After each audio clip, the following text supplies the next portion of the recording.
What covered song is better than the original?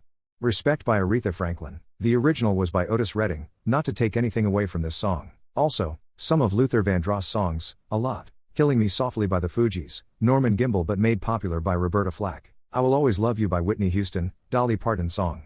Sleeping with Sirens version of Fuck You is so cathartic. It's a loud and brash song that really sounds like a man who's pissed his girlfriend just cheated on him.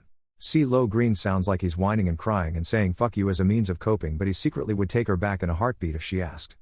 Motorhead's cover of Enter Sandman by Metallica, Lemmy really makes the lyrics come alive and sound scary. Donald Fagen's version of the Drifters' Ruby Baby from his solo album The Nightly. Devo's cover of Satisfaction and Quat.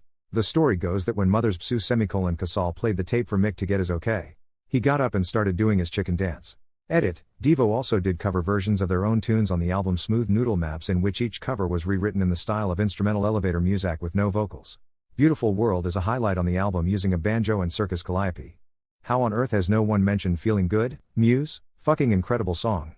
Not only was it called the best cover ever made by NME back in September 2010, but when it came on my shuffle, this girl I was dating said, "What's this song called? I've heard the original but this is better in quad." John Coltrane's My Favorite Things is just so cool. I love how he transformed a really upbeat and happy song into one that feels a little more mysterious. And I get the impression that his use of a soprano sax is because that's the sound he wanted. And not just to test out a new toy. Not using Fahrenheit or Celsius or Kelvin. How cold is it outside where you are? Go to any restaurant. Stand in their walk-in freezer with a fan blowing the cold air directly on you and you'd still be much warmer than if you went outside here. I grew up in a place where people had to plug in their cars to stop the engines from freezing. And even I thought it was pretty fucking cold today.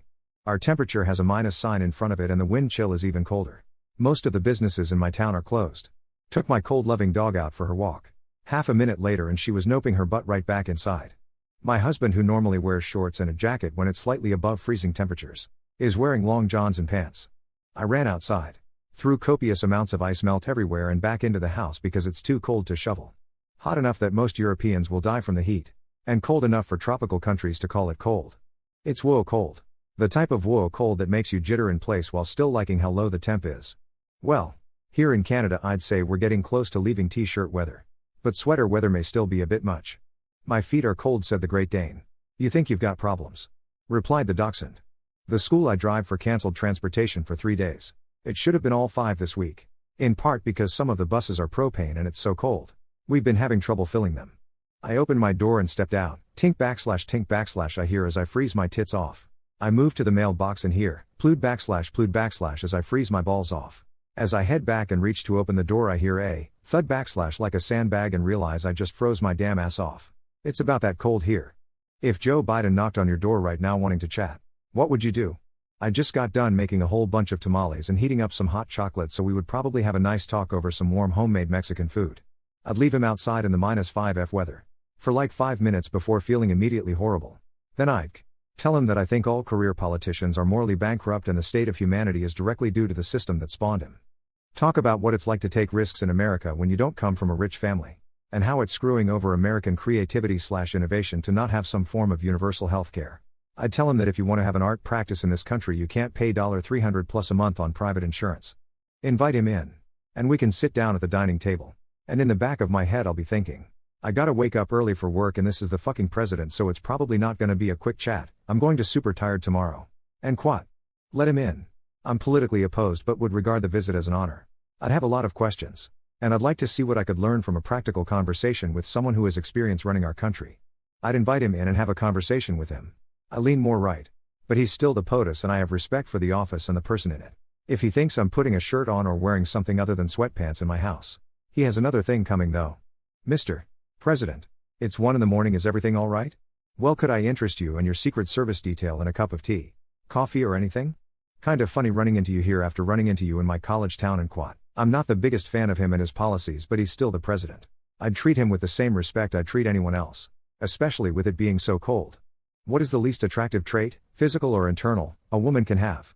I know this might be controversial, but if a woman, or a man, puts absolutely no emotional value behind sex, has an OnlyFans or a mega high body count or whatever, I immediately lose all attraction to them to the point that they seem completely non-sexual to me paradoxically. Body hair and so many others like being fat. Absolutely unacceptable. Being a whore the moment she's out of high school. Entitlement. Daddy issues. Narcissism. Trauma. Small boobs. Big ass. Physically. Having no shape at all, small tits flat ass. I can live without one or the other. But not both. Internally. I'll echo the others who said entitlement. And quat. To the other guys saying armpits hair or bod's hair, you guys shave your own or. 'Cause I do. But I still don't mind body hair. As long as they don't run wild like all the time. Calling a man cheap if he isn't paying for the whole date. As I recently learned. Also, a woman unwilling to give a compliment to a man on a date. Clearly I recently had a bad date, ha ha ha. Blatantly queer-phobic and sexist opinions. Like, oh, you are not a lesbian woman, you are a straight man and you should accept how God made you and all men suck those people.